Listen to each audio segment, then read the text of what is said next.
दरदाम एक संवेदनशील प्रसंग या आम अस्वीकार करूना किंतु जो भली भाव लोकों भितर एक धारणा बा परसेप्शन तैयारी करा जाउची जे ओडिशा रे दरदाम बढ़ुची एवं दरदाम वृद्धि जोगु लोक हंतसंत होउचंती ताहा पूरापूरी भाव मिथ्या एवं निश्चित भाव लोकों को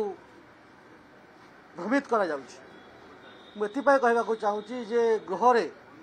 जो इन्फ्लेशन कथा से माने कहचंती आपण जो डाटा देखिबे जे विगत 2023 फेब्रुआरी रु नवेम्बर जाए जो भली भाव इन्फ्लेशन रेट थिला 7.6% ताहा आम सरकार आसिला पर नवेम्बर मासरे 6.78 एवं वर्तमान 6.05% इन्फ्लेशन अच्छी। आलूर दाम कमिची, डालीर दाम कमिची, चीनीर दाम टंकाटिए बढ़ी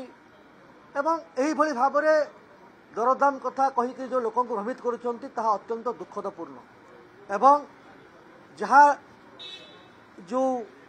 एपर्यंत जो भली भाव आलू कथा यदि कहबा यदि प्याज कथा कहबा यदि टमाटर कथा कहबा माने परिवा कथा कहबा